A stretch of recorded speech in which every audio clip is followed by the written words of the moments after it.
Hello, everyone, and welcome back to another powerful conversation inside Audacious. Today, I have the absolute pleasure of speaking with someone who embodies what it means to be seen in the truest, boldest way. My guest today is the beautiful Lindsay Warland. Lindsay is a renowned photographer, brand coach, and a mentor who has helped hundreds of women bring their most powerful authentic selves into the spotlight.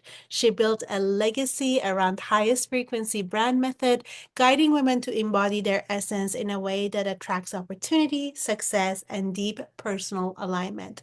But beyond that, she has lived audaciously, which is the theme, obviously, of this summit. She has made life altering decisions, trusted herself in ways many wouldn't dare, and stepped into the self expression in ways that demand to be witnessed. From moving across the world to free birthing her children, her story is a testament to the power of self, trust, visibility, and leadership. Lindsay, I'm so excited to have you here. Welcome to Audacious. Thank you so much. I am so excited to be here and just the name of this, and it's just the vibe. Like, I feel so fired up to talk about this. So, yeah, thank you for having me. Of course. Well, let's start with this. You teach women how to fully be seen, both in branding and life. But before you became the woman guiding others in this, what was your journey with self-expression? Were you always this bold, or was there a defining moment where everything shifted for you? Yes, there definitely was moments in my journey where I had to step into my fullest expression. And the moment it happened for me was it was definitely on this entrepreneurial path alongside motherhood. And so my journey into motherhood and my journey into entrepreneurship kind of happened side by side. And so there was this part of me that had to be reborn after having my first son, where all of a sudden I was looking around me and I was like, who am I? And what is my expression? And I'm a mother now and I'm an entrepreneur. And there was just this we lack this in our society, like spaces of initiation beyond obviously giving birth is in its own initiation, but you don't have these ceremonies that are like, now you are a mother and now this means this. And so I had to go on my own journey of figuring out my clothing and my makeup and my expression and my confidence and my power because I was surrounded now by other mothers and feeling like I was on my own journey of finding myself and finding my own style and feeling good in my own body, but at the same time feeling like, but you shouldn't. Like you shouldn't show up looking good and you shouldn't show up feeling powerful. Like there was just this, you shouldn't just like show up to the playground feeling fantastic because,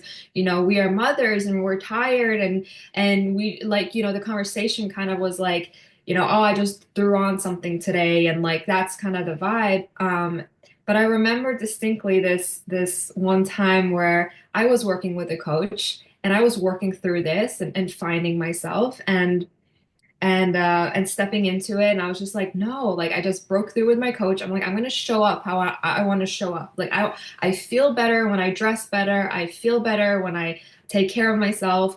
And so what happened was I just showed up to the playground and I met some friends with our kids and I just was literally just wearing what I wanted to wear and I dressed not dressed up but I just like was put together and I know they noticed and what was funny is like the next day they literally showed up and mirrored me like they started putting like nicer clothes and some makeup and I was just like wow like I saw immediate like how I showed up inspired others. Not that it was a topic of discussion, but I just saw it and then I just realized, you know what? I'm just going to show up how I show up. I'm not going to like shrink myself and these people are still going to want to be friends and still want to hang out even no matter how I show up. And so that's kind of like my journey where it started, where I really had to claim how I show up and how I express, regardless if I'm a mother or we're at playground or whatever it is. And let me be the one who kind of just leads that and not lowers how I show up because of others around me. So that's how it started. Wow. It's so interesting that we find ourselves like there, like you said, there is no rite of passage, like especially in the Western world, like the ceremony of becoming a mother and having to now figure out, okay, yesterday you were pregnant and today now you're completely, like, you have a new identity. And then what humans we tend to do is just we look at other people. It's like, okay, so how does one dress as a mother? And how does one do motherhood? And so afraid, to be honest with you, especially for entrepreneurs who are being seen of like now you are gonna, the more you're seen, there's gonna be more opinions around it, whether you are dressed well enough or not dressed, and what kind of a mother it makes you if you put attention on the way that you look and your success. And I think I'm so glad that we're having this conversation because this conversation is for the woman who wants all of it. If she wants to be a mother, but she doesn't want to now lower her standards for herself on how she dresses or with how much, she shows up online and her success. So thank you for bringing that up because I think it's really important. Yeah. Yeah. So you moved you made the move like of moving across country, like completely. Like tell us a little bit about that. What made you make the move and what was that about for you in terms of audacious moves that you made? Well, it was actually, I was born in the States, but when I was 2 years old, my family moved to Norway because that's where my dad is from. And so, I grew up in Norway but when I was 20, I just hit rock bottom. I got out of an abusive relationship and I was just like, I need to get out of this country. Like, there was just this feeling of I need to get away from it all. And, Hawaii was such a natural place to go to. I had been here when I was a couple months old because of issues that had been happening in my family, and my grandma had to take care of me when I was little. And so, yeah, Hawaii was calling. And so I was like, okay, like right now I'm about to start university. Why not? Like, why not? There was just this thing in me that just knew, like, it's calling, let's go. And so, yeah, I jumped on a flight, got to Hawaii, and it wasn't long after I came here that, like, I had my first spiritual awakening when I was 20, where I was, Hawaii has such healing energies and frequencies. And so I think the combination of that plus me randomly, very randomly in my room at grandma's house, started listening to Abraham Hicks. And I had no idea what she was talking about. I was so new to all of it. She kept talking about the vortex and this and all these things and words, and it was like a foreign language, but I knew she was speaking to my soul, so I kept listening to hours and hours and hours of it. And there was just one riff she went on where she just kind of was going at it and going at it. And she was just like, you have lived so much in your life, like you can let it go, like you don't need to carry it anymore. Like you've put enough in your vortex to last a lifetime, she says. Let it go. Like you don't need to go through any more struggle. And I just broke down crying. I was sobbing of like relief. It felt like a whole bag was lifted off my shoulders because, just through my upbringing and then the abusive relationship, like it's almost like my first 20 years on this earth was just so much drama. And I put that down and yeah, for like weeks after, I was walking around like I was high on something. Everything was so vibrant. Everyone I meet, I would smile and we would talk. Like it was just incredible. And I started to see how, paradise is on earth, but it's the frequency we're on. And so that was I'm so grateful to myself for have made that move because I would never have known that was going to happen. But I followed the pull and I trusted it would work out. Hmm. I think that you just perfectly showed us what it looks like that you make a scary move without knowing what's going to happen. You answer a calling, you follow that intuition, and then you go into a vortex where all the vibrations, because I haven't been to Hawaii, but I've heard it from many people and I have experienced it in different places as well, like India, that it's almost like when you are in the right environment and you start the physical stuff that happened, that you start to feel healed. And then when the student is ready, the teacher shows up. Like I had the same similar experience with not knowing anything about law of attraction or anything of the new agey stuff. And then one day the secret lands. And then I'm like, oh my God, like everything starts to make more sense. And then Abraham Hicks shows up and like yourself, like I could not stop listening. So I can definitely see the whole like the thread of how it kind of all syncs up, right? So that's very powerful. I love that. And you said India. So have you been to India or? Yes, yes. That's where my husband is from. So we went on a trip to India and it was one of the places that it just you when you were there, there is this deeper spiritual feeling that I experienced. And the less, you know, being pulled towards technology and outside, and it was more and more inward. So I really enjoyed being there. No, I love that. Yeah, and Hawaii is definitely a place that I would love to visit. Mm. Yeah, it has some powerful energies. And I was pulled to India as well. So I studied abroad in India for 3.5 months. And I hear you. And it is it's a different, I feel like spiritual experience as well. It's chaotic and it's beautiful and it's colorful and it's loud and it's everything and it's just it's such an adventure, and yeah, I totally hear you. And it's such an opportunity to go inwards and like really find your own personal power, and what more than anything, be flexible in all the life, and yeah. That's so true. The flexibility and the way that you have to surrender at times. And you're so right about the colorful and loud and chaotic. And even on the streets where you're walking, there's just, I think when you're taken out of your very normalized, the Western world where everything, the laws and the rules and everything feels very different, it's like it takes you out of the norm. And I think that's when our consciousness actually like is now able to come out of that box and get more expanded. So yeah, I'm so excited to hear that you were there and you must have really enjoyed it. Yes, I did. That's awesome. Well, another thing I know that you've done that is incredibly audacious was when you had your free birthing children experience. No midwives, no doctors, just you and your husband. That is an experience on its own that is like redefines trust in yourself. How did that change you? Oh my goodness. Yeah, that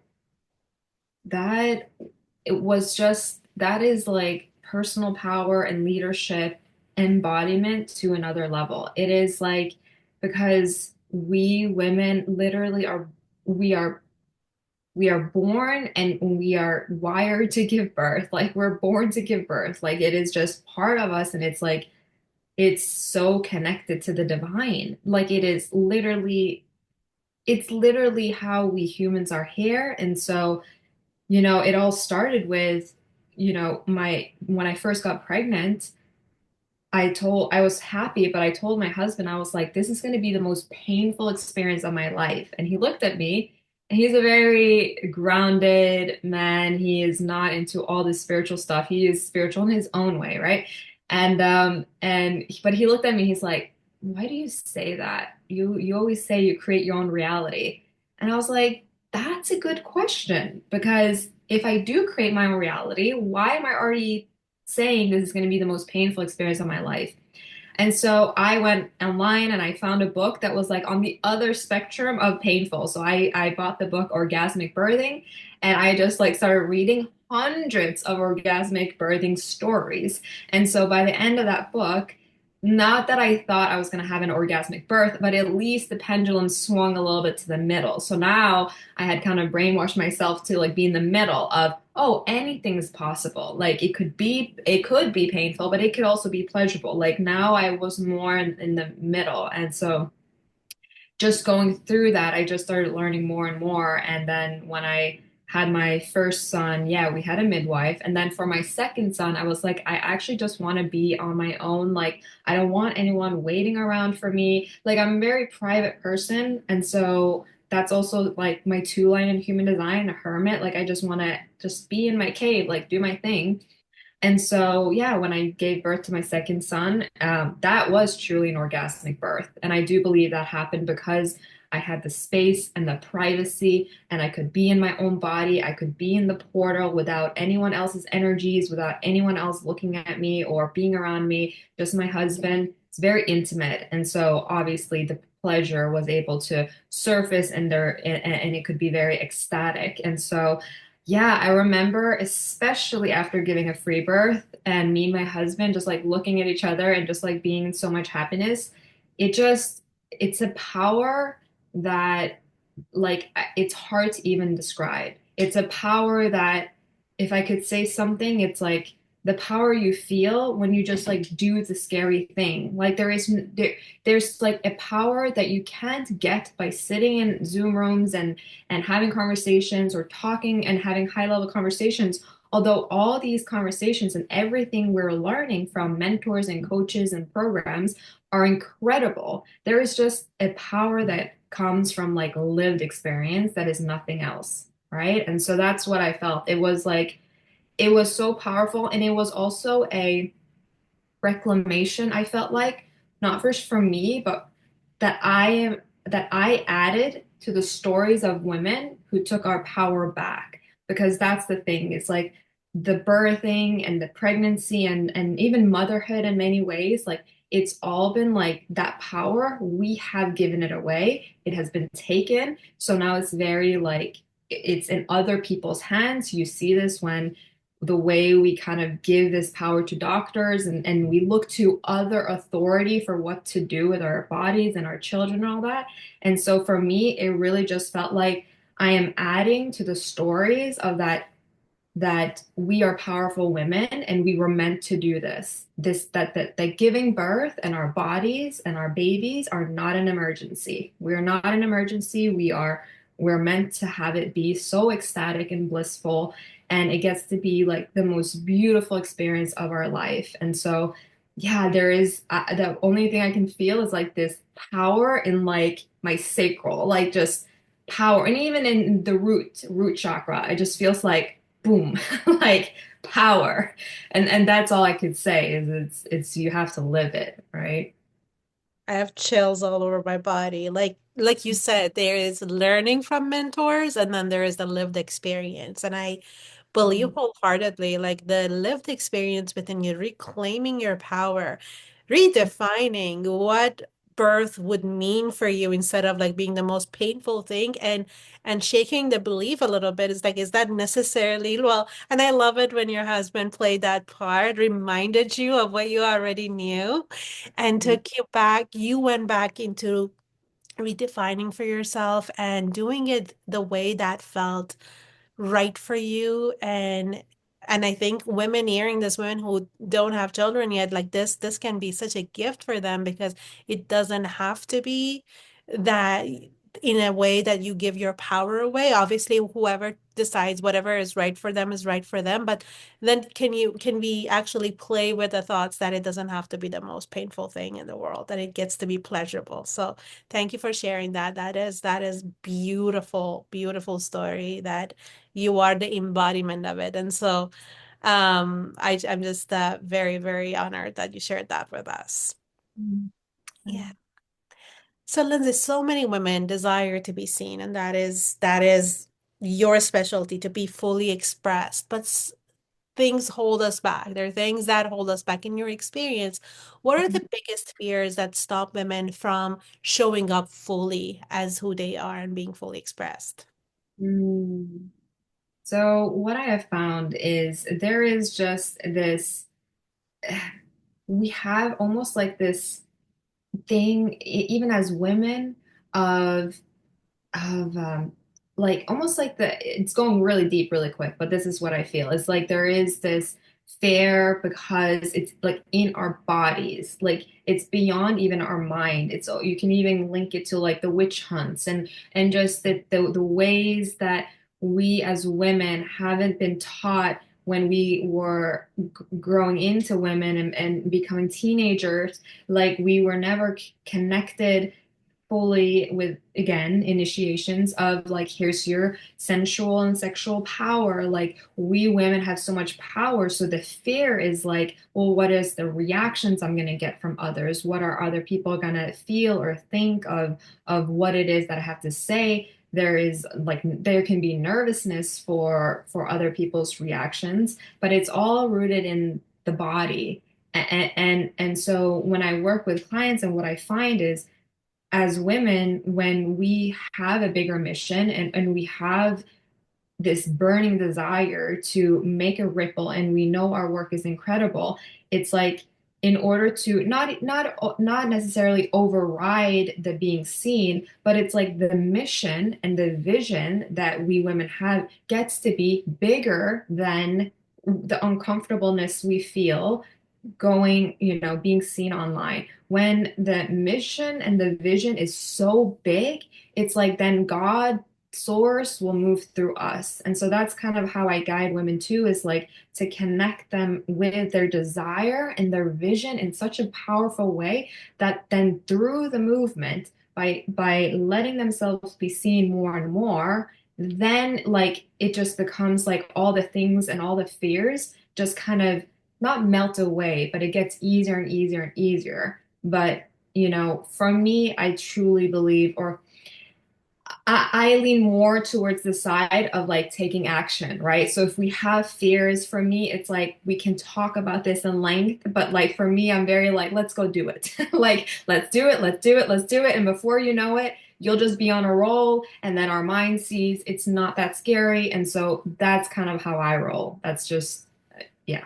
And I love it because it is the truth. You can think about it and talk about it until God knows when, but there is, it's like reading about swimming, and you can read about it for years, but it's not until you get in the water and actually swim that you can actually get over the fear and actually do it. And I think you're absolutely right. I know you're absolutely right because with being seen more and more and more online, of course, there are trolls. Of course, there are people that are sitting on the sidelines and doing nothing, and they just have nothing to do, better to do than to be keyboard warriors.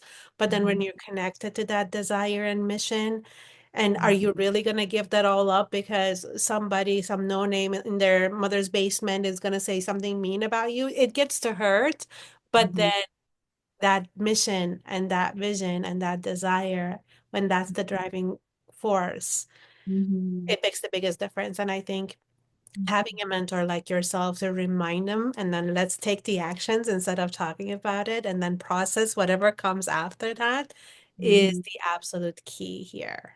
Mhm. Yeah. Mhm. So I wanted to also ask you about the way that you teach branding and photography, that it's not just visuals, but it is energy. What Mhm. does it mean to actually embody your brand rather than just to create one?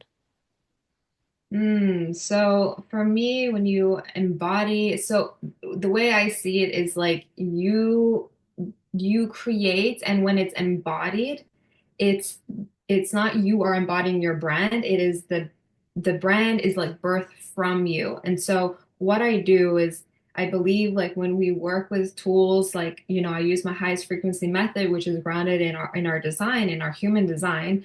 And so what I just use that as a tool to just supplement with like actually honing in on like, what are the specific things about you that when we bring it out, like it really shines. And we all have different ways of shining in the world. And so my work is always to line every woman up with creating a brand that's truly authentic to their soul and their purpose and how they are meant to shine, because it is so easy to like look online and be like, oh, that looks pretty and that looks pretty and that sounds good and oh, but it's like, if we look at the most successful brands, it's like their brands and their visuals and everything is such a match to who they are. It's like that, we're in the same containers, where Melanie says it's the frequency of truth.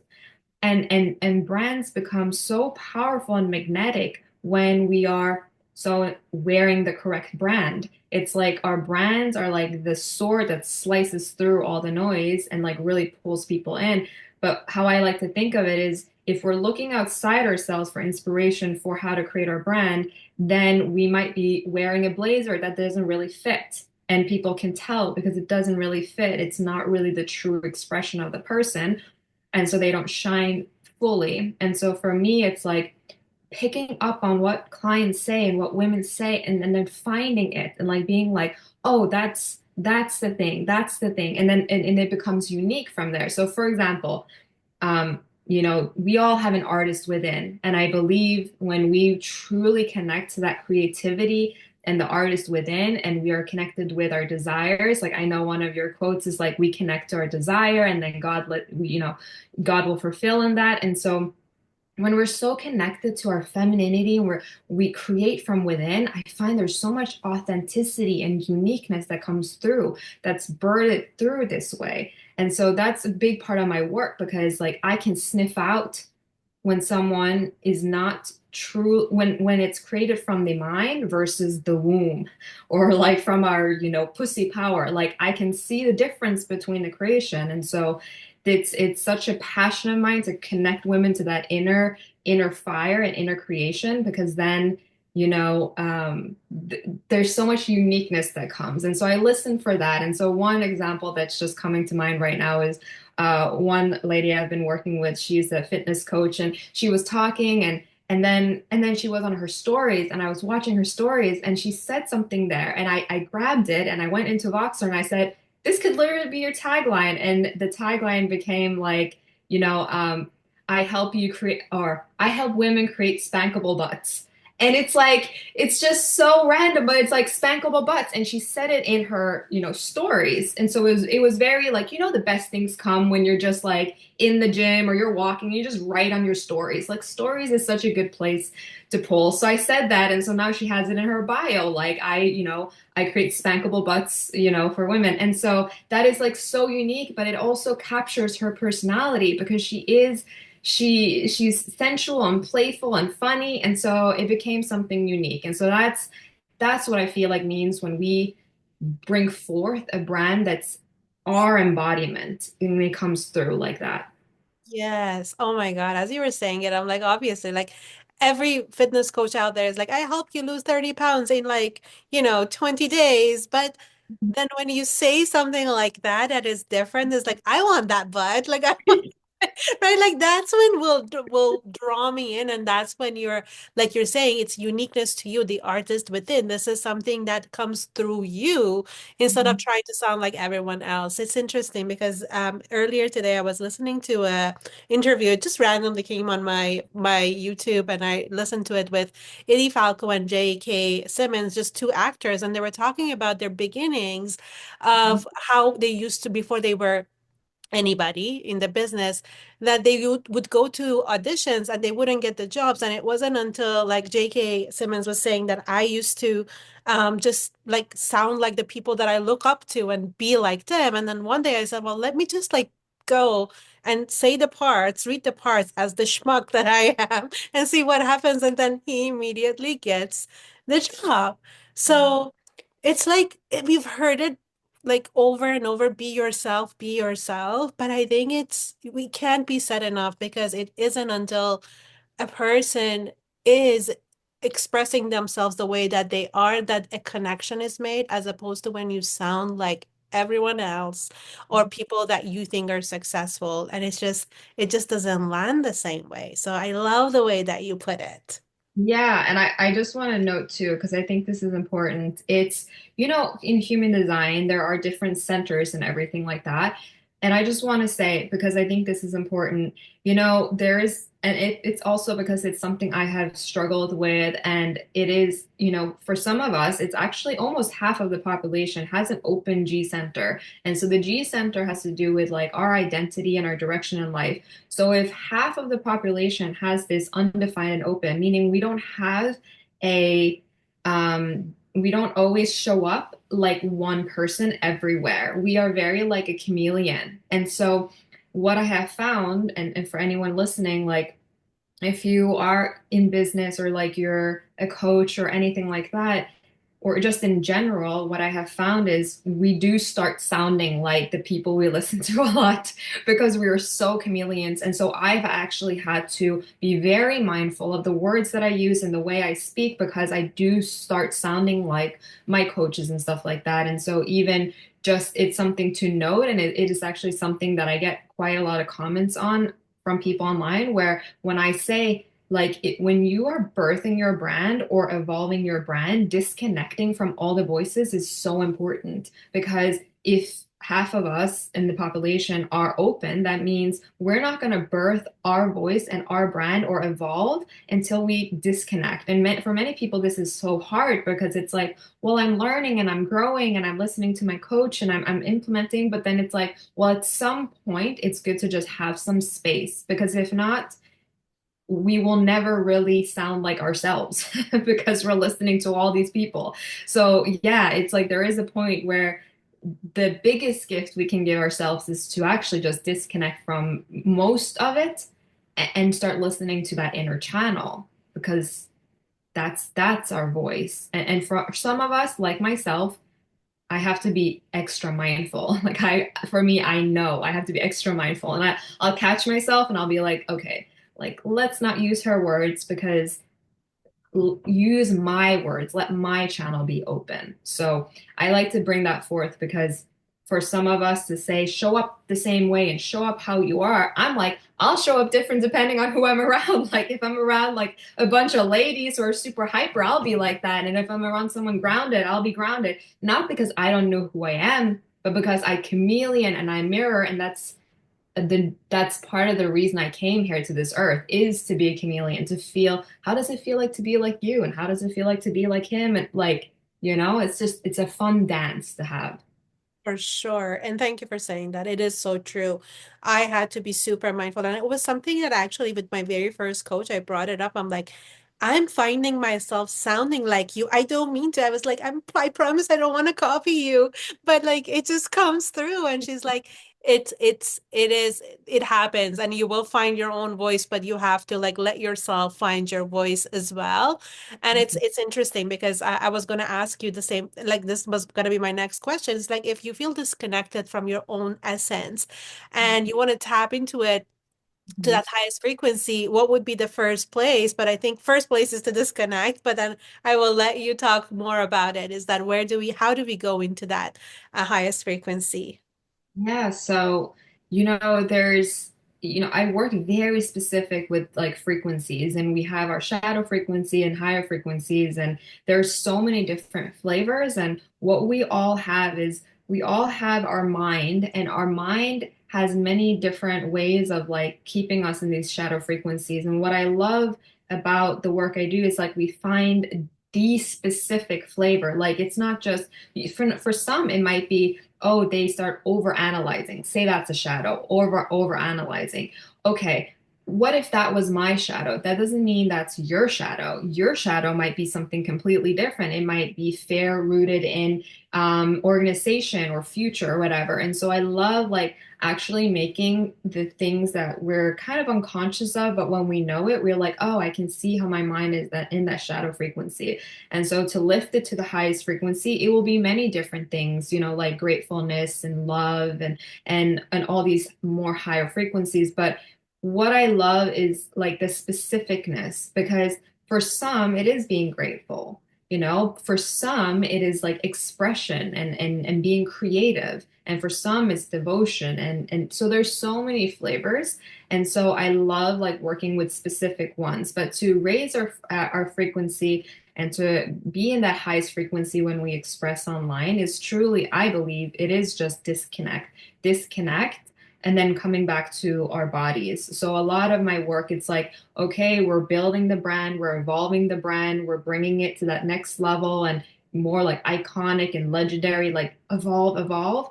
But then at the same time, my work is very rooted in like feminine embodiment. And so my clients will work with, doing practices, breast massage and yoni massage, things like that to root into their femininity or not femininity, but their feminine core power, so that when they write and they express and they do photo shoots, they are so in their body. And then that embodiment is already highest frequency. And so then that shines through. So it's like there's two sides. It's exactly. It's not just about how it looks, it's how the women are behind the scenes, which I actually feel like matters more because a woman who is magnetic and embodied, like you just, it's undeniable. It's just, it is so beautiful. Yeah, wow. That was a master class on its own. So thank you for all of that. That was beautifully said. I know I want to be respectful of your time, so I'm going to just have a couple of more questions because I think this is something that is the on the other side of the fear. First, we have the fear of visibility, being seen, being judged, and all that stuff. But then we also have the other side of it, the external validation, associating it with the likes and followers and the attention. Can you speak on that? Because I know you have a deeper view of that. What is the real power in being seen? Mm. So to that question, what's coming up for me is it's just the impact that it is that we want to have. So for me, when you go beyond the likes and the attention and all that, it is the being seen is like we are in our purpose. We are living out God's purpose. We're living out our soul contract. It's like our soul came here for a reason. So when I see someone who is fully visible, like who's being seen, whose voice is reaching people, who is creating ripples and impact. Like I am seeing a person who's doing God's work. Like that's what I'm seeing. I'm seeing the power of letting source run through us.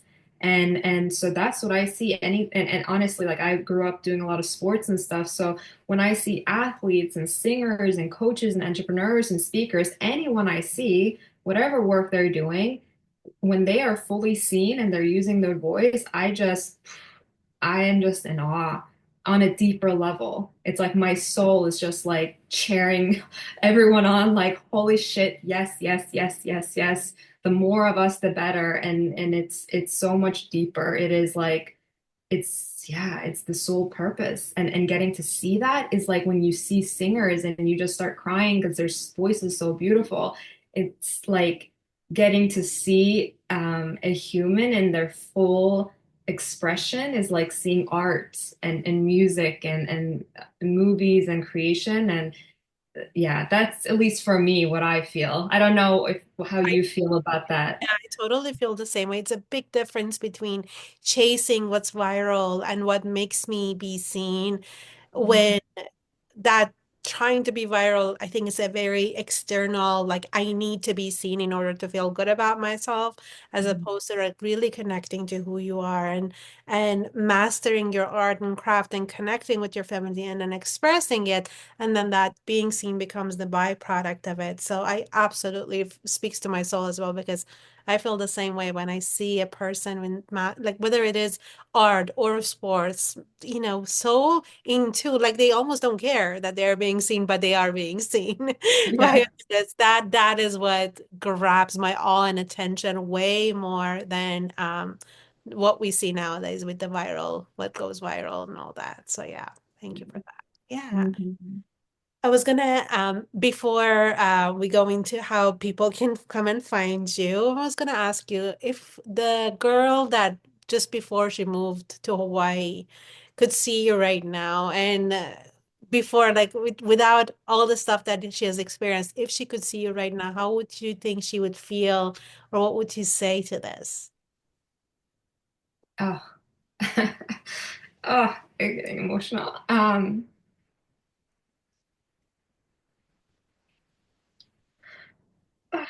I think she would have been like,